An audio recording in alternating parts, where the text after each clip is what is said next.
गांव के एक कोने में एक पुरानी झोपड़ी थी। उसी में रहती थी दो बहनें, राम्या और प्रिया। माँ बाप कुछ साल पहले आई महामारी में गुजर गए थे। उनके जाने के बाद दोनों बहनें खुद ही एक दूसरे का सहारा थी। एक दिन अपने ही धुन में झूलती हुई प्रिया मंदिर से लौट रही थी। चेहरे पर वही पुरानी मासूम मुस्कान। अब आई है तू प्रिया। सूरज सर पर चढ़ आया और तू खूल चूहिया बनकर घूम रही है मंदिर में। दीदी, मैं जल्दी आने वाली थी, लेकिन आशा काकी की बकरी झाड़ियों में फंस गई थी।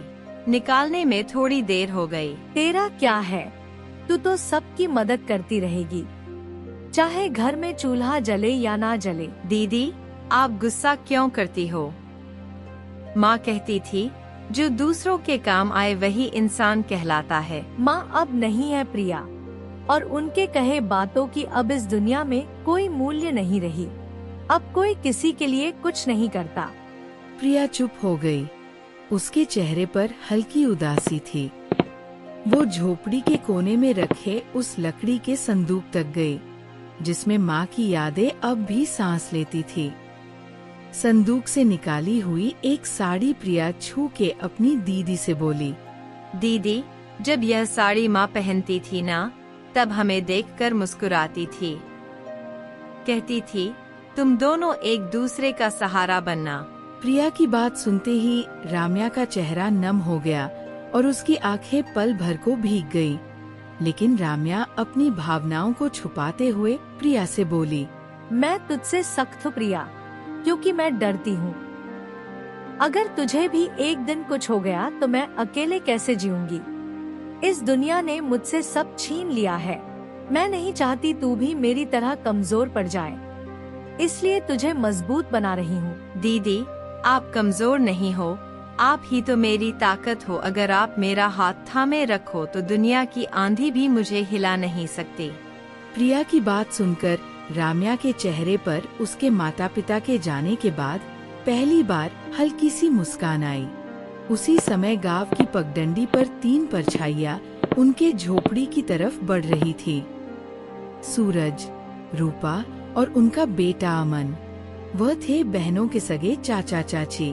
अरे राम्या, कैसी है मेरी बच्ची? तू ठीक तो है ना? बहुत मुश्किल से जिंदगी बिता रहे होगे ना, भैया भाभी के जाने के बाद? हम ठीक है चाचा जी, अब जो है उसी में खुश है। खुश? इस झोपड़ी में? तुम्हारे हिस्से की जमीन को हमारे नाम कर देती तो हम तुम दोनों को अपने यहाँ रहने देते। तुम दोनों बहुत खुश रहती हमारे साथ। हाँ माँ, तुम सही कह रही हो। इनका घर भी पुराना हो चुका है और अब यह जमीन भी यूं ही पड़ी बर्बाद हो रही है। ये सब सुनकर राम्या की आंखों में आग सी चमक उठी। हमें किसी की जरूरत नहीं। बाबूजी की जमीन हमारी माँ और बाबूजी की आखिरी निशानी है, उसे हम यूं ही नहीं छोड़ेंगे। अरे बेटी, तुम्हारी जो खेतों की जमीन है वो भी तो बंजर ही पड़ी हुई है ना। और वैसे भी दुनिया समझदारी से चलती है और औरतें खेत नहीं जोतती। देख लेना, एक दिन रोती हुई आओगी हमारे पास, तब समझ आएगा कि रिश्तेदारों से मुंह नहीं मोड़ा करते। राम्या को ये सब सुनाकर तीनों वहाँ से निकल गए, लेकिन प्रिया ये सब घर के अंदर से सुन रही थी। ये सुनकर उसका चेहरा उतर गया। दीदी, क्या सच में हम अकेले पड़ जाएंगे? वो लोग हमारी जमीन लेना चाहते हैं ना? हाँ प्रिया, पर जब तक मैं जिंदा हूँ कोई हमारी जमीन छू भी नहीं सकता। तुझे कुछ नहीं होने दूंगी। रात को चूल्हे के आगे बैठी हुई प्रिया अपनी दीदी से बोली, दीदी, माँ की साड़ी मैंने संभाल के फिर से संदूक में रख दी है। और हाँ दीदी, कल भागवत कथा है गांव में, चलोगी ना आप? मन को थोड़ी शांति मिलेगी सुन के। लोग बातें बनाते हैं प्रिया, ताने मारते हैं और सोचते हैं कि हम प्रसाद के लालच में जाते हैं। पर हम तो अच्छे हैं ना, हमने कभी किसी की मदद नहीं ली है। हमें डर कर नहीं, डट कर जीना चाहिए दीदी। नहीं, हम नहीं जाएंगे। भगवान सब में है। तुम यही से भगवान को पूजना और मंदिर भी जाना, लेकिन वहाँ जाने की जरूरत नहीं। यही सब बात करके दोनों बहनें जैसे तैसे रात का खाना खा के सोने जाती हैं।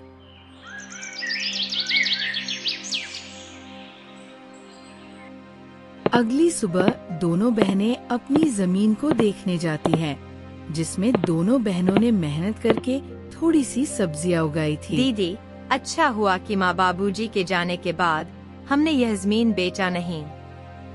अभी देखो हमने मेहनत करके कितनी सारी सब्जियां उगाई हैं। अब हम किसी व्यापारी को यह बेच के थोड़े पैसे कमा सकते हैं। तू ठीक बोल रही है, इसे बेच के कुछ दिन का तो गुजारा हो जाएगा। लेकिन क्या दीदी? इसे बेच के हम कुछ दिन ही गुजारा कर पाएंगे, उसके बाद क्या? अरे आप मायूस मत हो दीदी, मुझे सिलाई बुनाई का काम आता है, मैं वो करके घर खर्चे निकालूंगी। आप बस घर संभालना। कोई जरूरत नहीं तुझे यह सब करने की। तू क्या मुझे बेकार समझती है? तू घर पर ही रहना, मैं लोगों के घर काम करने जाऊंगी और मुझे बांस की चीजें बनाना भी आती है, जो बाबूजी ने सिखाया था। ये करके मैं घर का गुजारा निकाल लूंगी। ये सब बात करके दोनों कुछ समय अपने खेत में व्यतीत करने के बाद घर आते हैं और अपने अपने काम में लग जाते हैं। रात को जब दोनों सोने जाते हैं, तब दोनों बहनें अपनी मुश्किल भरी जीवन के बारे में एक दूसरे से बात करने लगते हैं। दीदी, माँ बाबूजी के बिना ये रातें और भी डरावनी लगती हैं। प्रिया, पर अब हम माँ बाबूजी दोनों की जिम्मेदारी निभा रहे हैं, हमें हार नहीं माननी। यह जमीन, यह घर, सब कुछ उनका दिया हुआ है, हमें इसे बचाना है किसी भी कीमत पर। यही सब तो माँ बाबूजी की यादें हैं। राम्या बहुत ही हिम्मती थी। वह तो किसी से मदद भी नहीं लेना चाहती, लेकिन उसे अपनी बहन को लेकर बहुत चिंता होती थी। अगले दिन जब दोनों बहनें खेत पर पहुंची तो देखा कि इस जमीन के बीच एक खूंटी गड़ी हुई थी। दीदी, ये जमीन के बीचों बीच खूंटी कौन गाड़ गया? यह तो कल यहाँ नहीं थी और ना ही हमने इसे गाड़ी है। जरूर इसे कोई यहाँ गाड़ गया है। यह जरूर हमारे चाचा चाची का काम होगा, लेकिन यह काम बिना किसी सरकारी आदमी के नहीं होता। इसका मतलब हमारे खेत को यह लोग बांटने की साजिश चला रहे हैं। उसी वक्त दूर से सूरज आता दिखा और उसके साथ रूपा और उनका बेटा अमन भी था। तीनों के चेहरे पर अजीब सी मुस्कान थी। अरे बेटियों, घबरा क्यों रही हो? हम तो बस मदद करना चाहते हैं। तुम्हारे माँ बाप के जाने के बाद जमीन की देखभाल जरूरी है। तुमसे अकेले तो होगा नहीं। चाचा जी, आपकी मदद की जरूरत नहीं है हमें। यह जमीन हमारी माँ बाबूजी की निशानी है, इसे किसी के हवाले नहीं करेंगे। अरे बच्चियों, ऐसे कैसे नहीं दोगे? यह जमीन तो तुम्हारी और हमारी अमन के दादाजी ने अपने दोनों बेटों को बराबर हिस्सा करके दिया था, लेकिन शायद तुम्हारे पिता अपने आखिरी दिनों में तुमसे यह बात बोलना भूल गए। इतने साल तो हम साथ ही खाए पिए हैं, हम तो तुम्हारे भलाई ही चाहते हैं। अब यह दुश्मनी क्यों? दुश्मनी तब शुरू हुई चाची, जब आपने हमें अकेले समझकर हमारी जमीन पर नजर डाली। और चाची, दुश्मनी तो आप लोग हम दोनों से निकाल रही हो। अरे प्रिया, इतनी गरज क्यों रही हो? छोटी हो छोटी बनकर रहो, ऐसे बड़ों के बीच मत बोल, समझी? अरे जाओ, कैसे बड़े लोग जिनकी सोच छोटी होती है, वे उम्र में बड़े होकर भी सम्मान के हकदार नहीं होते। प्रिया, तू कुछ मत बोल। और हाँ, अब अगर आप लोग हमारे खेत के पास भी आए तो अच्छा नहीं होगा। हम कमजोर दिखते हैं पर डरते नहीं। सूरज ने सबको चुप कराकर कहा, ठीक है बेटियों, हम कुछ नहीं कहेंगे, लेकिन कानून अपना काम करेगा। जब जमीन के सरकारी कागजात आएंगे तो देख लेना।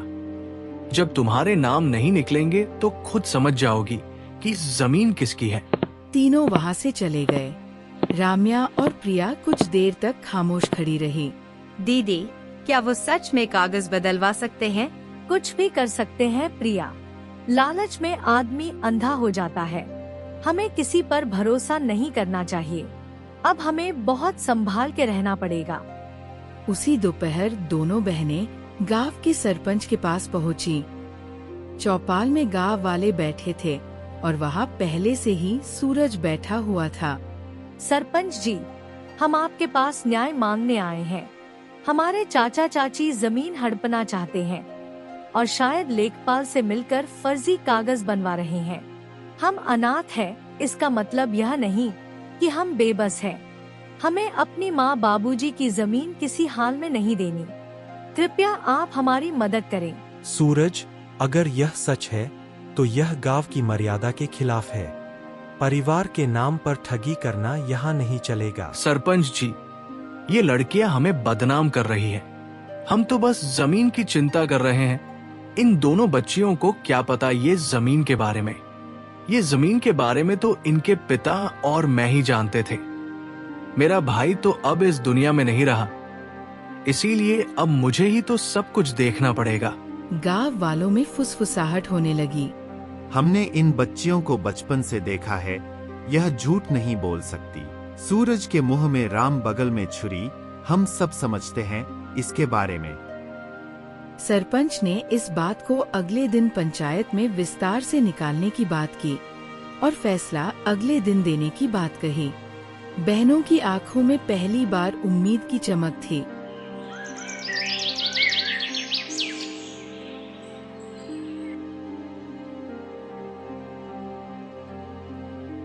रात को झोपड़ी में दोनों बहनें आपस में बात करती हुई।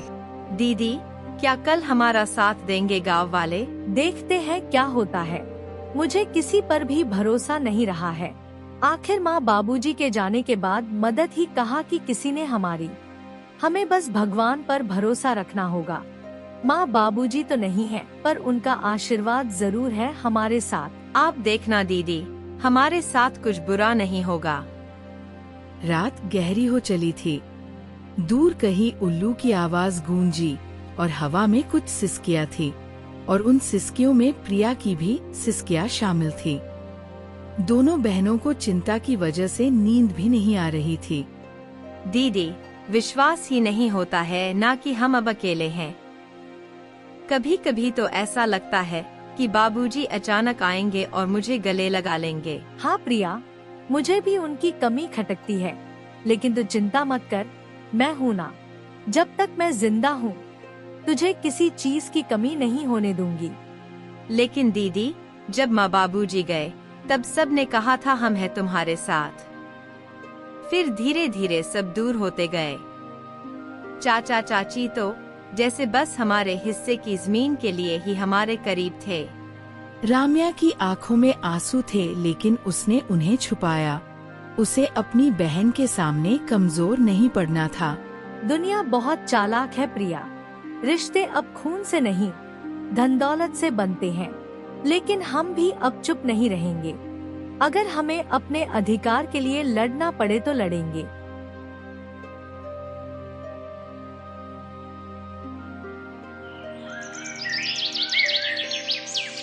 सुबह होते ही गांव में एक अफवाह फैल गई कि सूरज अब पंचायत से कहकर जमीन अपने नाम करवाने की तैयारी कर रहा है। गांव की गलियों में लोग कानाफूसी करने लगे। अरे सुन सुमन, सूरज ने तो कमाल कर दिया। अपने ही भाई की बेटियों को बेघर करना चाहता है।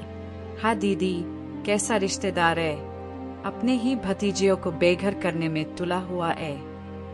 इन बातों की भनक राम्या को लगी तो वो प्रिया को लेकर सीधा सरपंच के वहाँ पहुँची।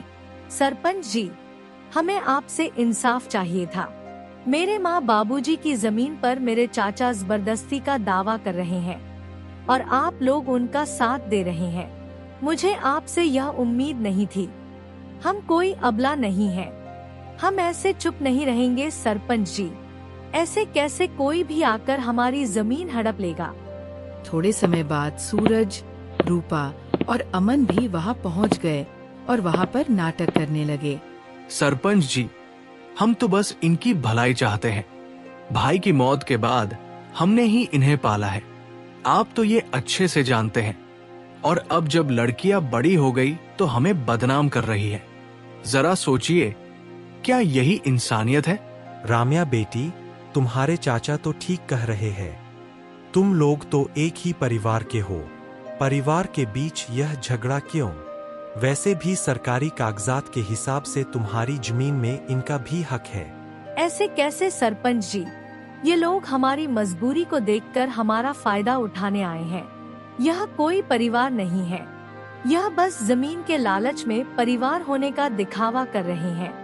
ये सब बात चल ही रही थी कि तभी लेखपाल भी वहाँ आ जाता है।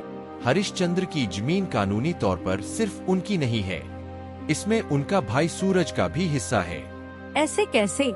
तुम लोग तो बस कागजात के बारे में बोल रहे हो, लेकिन क्या सबूत है कि हमारी जमीन का चाचा जी भी हिस्सेदार है? हाँ राम्या बिटिया, बात तो सही कह रही है।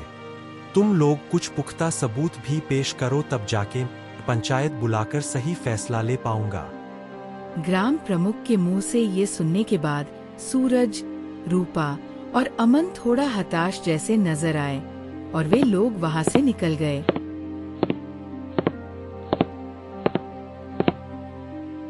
अरे लेखपाल, तुम किसका इंतजार कर रहे हो? तुमको नहीं जाना उनके पीछे पीछे कितने पैसे खिलाए थे मेरे चाचा ने? राम्या के ताना सुन के लेखपाल शर्म से वहाँ से निकल जाता है। बिटिया, मुझे गलत मत समझना। मेरे आंखों के सामने जो आया मैंने उसे ही सच मान लिया। इस बार मैं अच्छे से जांच पड़ताल करके एक नतीजे में पहुंचूंगा। आगे से मैं सूरज के बातों में नहीं आऊंगा और वे लोग तुम दोनों के मजबूरी का फायदा उठाना चाहते हैं तो मैं तुम लोगों को न्याय और उन लोगों को कड़ी सजा दूंगा। सरपंच की ये बात सुनकर दोनों ने राहत की सांस ली। फिर दोनों वहाँ से अपने घर चले जाती है।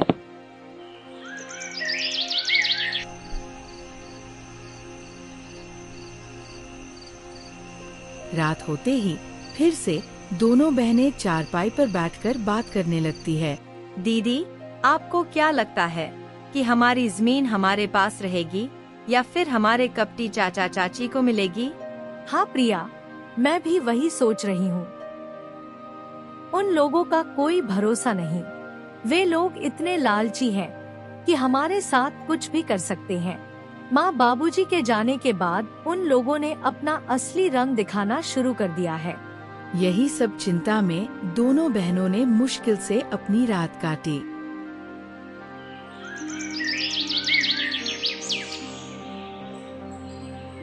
गांव की हवाओं में हल्की सरसराहट थी। आसमान में बादल थे पर बारिश का कोई नामो निशान नहीं। लेकिन राम्या और प्रिया के मन में बहुत कुछ उमड़ रहा था, जैसे भीतर कोई तूफान उठ रहा हो। घर का आंगन सूना था और बहनों के चेहरों पर चिंता की लकीरें साफ झलक रही थी। दीदी, आज खेत चलें क्या? वो जो पिछली बार की सब्जियां बची थी, कहीं किसी जानवर ने नुकसान तो नहीं कर दिया होगा? कभी कभी किसी की गाय बकरी आ जाती है और पूरा नुकसान कर देती है।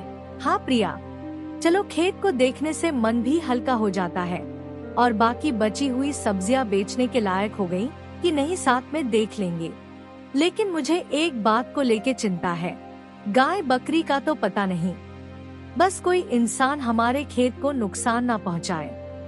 वैसे भी हमारे अपने ही हमारे जमीन पर बुरी नजर डाले हुए हैं। दोनों बहनें खेत की ओर चल पड़ी। रास्ते में पेड़ों की छाव थी और चिड़िया की चहल पहल। जैसे ही दोनों खेत के पास पहुंची, प्रिया ने दूर से किसी की परछाई देखी।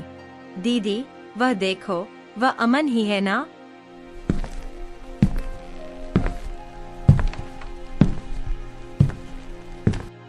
अमन उनके सामने खड़ा हो गया, आंखों में गुस्सा, चेहरे पर घमंड।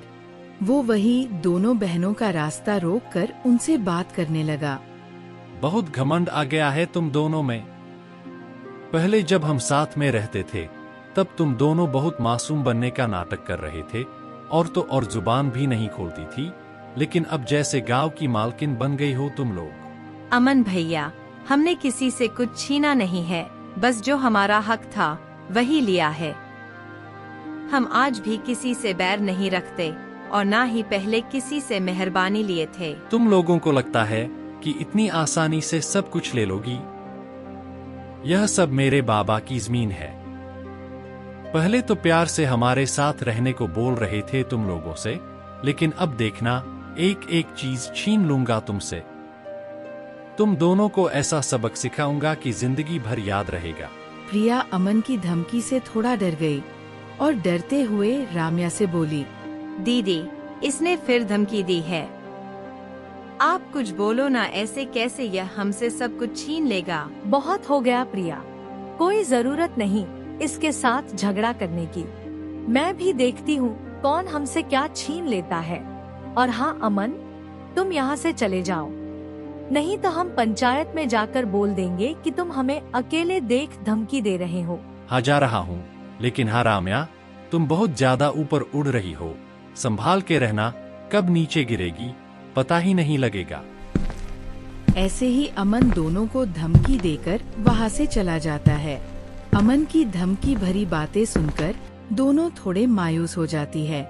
राम्या जो अपनी बहन के सामने हिम्मत से खड़ी हुई थी, उसके मन में भी डर था। वो मन ही मन अमन की बातों को लेकर बहुत चिंतित थी। कुछ समय के बाद दोनों बहनें घर लौटे।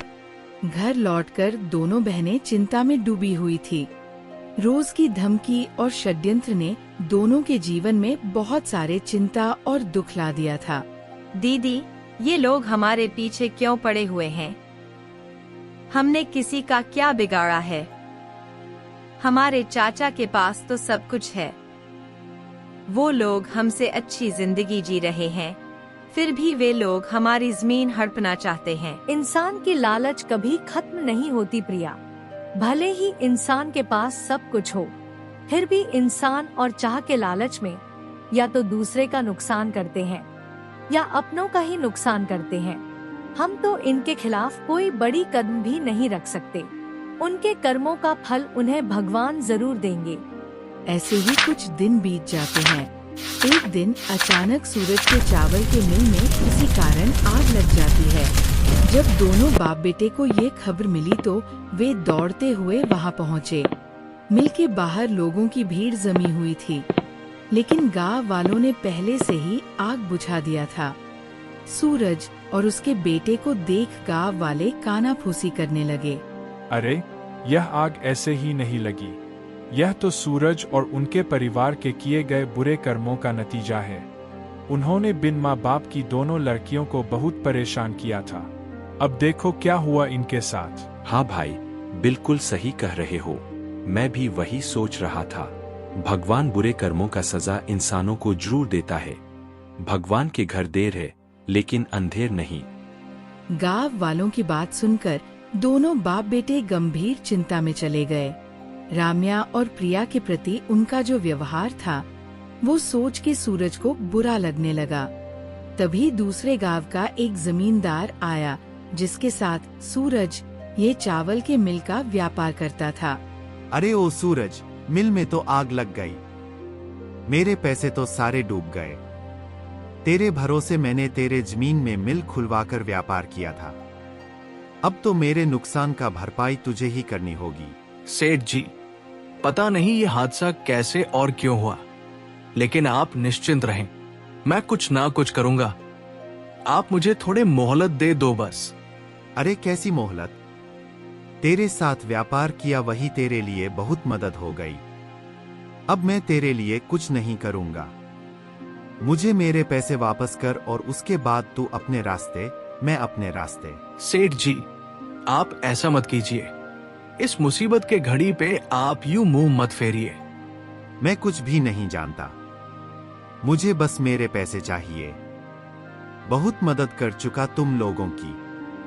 तुम जैसे लोगों के साथ मैंने व्यापार किया वही बहुत बड़ी बात है तुम लोगों के लिए। कुछ भी करना पड़े करो, बस मुझे पैसे दे दो। ठीक है, फिर आप मेरे इस जमीन को ले लीजिए। इस जमीन से तो आपका थोड़े से कर्ज चुकता हो जाएगा ना। अगर हो जाए तो मैं आपको कल जमीन के कागजात भेज दूंगा, और बाकी के पैसे मैं नहीं दूंगा, क्योंकि आप भी मेरे इस चावल के मिल का हिस्सेदार थे और आपने इससे मुझसे ज्यादा मुनाफा कमाया है। अब इसका पूरा नुकसान मैं अकेला क्यों झेलूं? ऐसा है क्या? ठीक है, तू मुझसे दुश्मनी मोल ले रहा है, देख लूंगा तुझे। फिलहाल तू मुझे अपनी इस जमीन के कागजात भेज दे, बाकी के पैसे तो मैं तुझसे बाद में वसूलूंगा। जमींदार से ये सुनने के बाद दोनों बाप बेटे हताशा और गुस्से में वहाँ से घर निकल जाते हैं।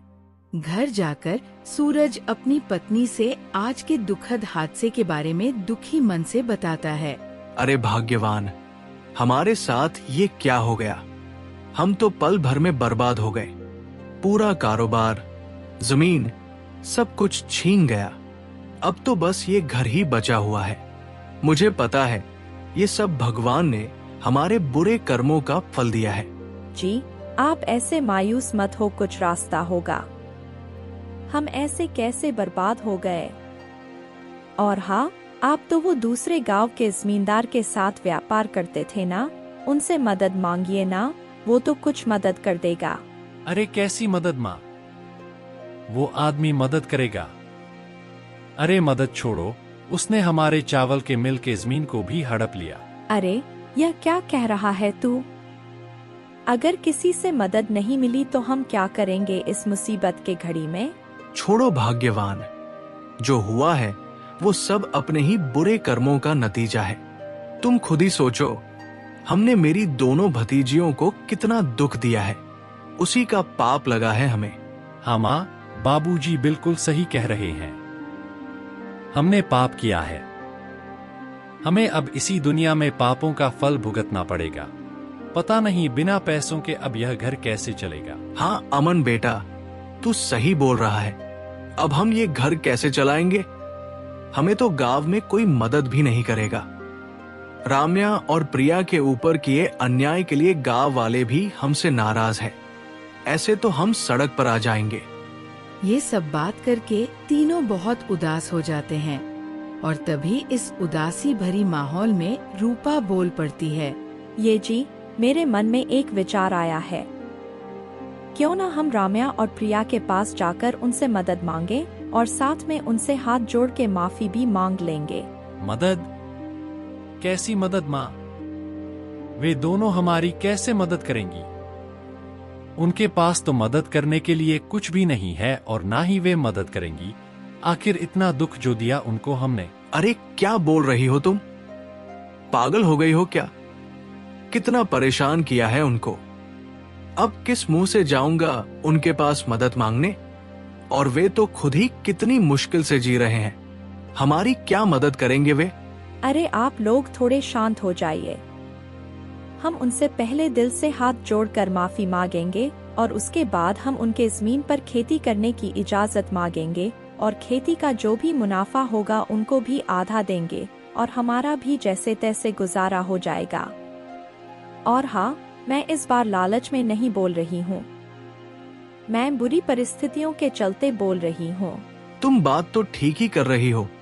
हमें तो कोई मदद करेगा नहीं और हमें तो ज्यादा कुछ काम भी नहीं आता। बस थोड़ा खेती बाड़ी जानता हूं मैं, और अगर वे लोग मदद के लिए मान जाए तो अमन भी मेरी खेती में मदद कर देगा। हाँ बाबूजी, मैं करूंगा मदद। चलिए बात करने जाते हैं उनसे, और अगर वे मदद नहीं भी करें तो कम से कम माफी की उम्मीद तो रख ही सकते हैं। ये बोल के तीनों राम्या और प्रिया के घर पहुँचे। चाचा जी, आप लोग अब यहाँ क्या लेने आए हो? राम्या बेटी, हमारे चावल के मिल पे आग लग गई है। हम तो पूरा बर्बाद हो गए। हाँ, मुझे पता चला आपके बारे में और मुझे इस बात का खेद है, लेकिन आप हमारे पास क्यों आए हो? क्या आपको लगता है कि आग हमने लगाया है? नहीं राम्या, तू हमें गलत समझ रही है। हम तो तुम दोनों से माफी और मदद की आस लेने आए हैं। मदद? कैसी मदद चाची? क्या मदद चाहिए आपको? हम तो खुद ही जैसे तैसे जी रहे हैं और आप किस हक से मदद मांग रहे हो? हम हैं ही कौन आप लोगों के? रूपा ने गिड़गिड़ाते हुए राम्या और प्रिया को सब कुछ बताया और ये सब बात होते समय सूरज और अमन शर्म से अपनी सिर झुका लिया था। प्रिया रूपा की बात सुन के बोली, हम मदद करेंगे चाची, जो हुआ सो हुआ। आखिर आप लोग हमारे चाचा चाची हैं। क्या बोल रही तू प्रिया? पागल हो गई है क्या? भूल गई कितना दुख दिया है इन लोगों ने हमें, और हमारे बुरे समय में ये लोग कहाँ थे? आज माँ बाबूजी होते तो वे भी इन मुसीबत में इनकी मदद करते। और माँ बाबूजी कहा करते थे कि माफी बहुत बड़ी जीत है और माफ करने वाला ही असली विजेता है। फिर भी प्रिया, मैं इन लोगों की करतूत नहीं भूलूंगी। मैं मदद करने के लिए तैयार नहीं हूँ। दीदी, आपको मेरी कसम, कृपया आप उनकी मदद कर दीजिए। और वैसे भी इनको हमारे जमीन पर खेती करने देंगे तो हमारी भी बहुत मदद होगी और हम आगे से हंसी खुशी एक साथ रह पाएंगे। मान जाओ ना दीदी, मुझे माँ बाबूजी की कमी बहुत खलती है। इनके साथ होने से मुझे अच्छा लगेगा। राम्या प्रिया का मासूम चेहरा देख उसके खातिर मान जाती है और सूरज, रूपा और अमन ने भी हाथ जोड़कर दोनों से माफी मांगते हैं और वादा करते हैं कि आगे से कभी भी उनका बुरा नहीं सोचेंगे। तो दोस्तों, कैसी लगी आपको ये कहानी? अगर अच्छी लगी तो हमारे चैनल को लाइक, सब्सक्राइब और कमेंट करना ना भूलना।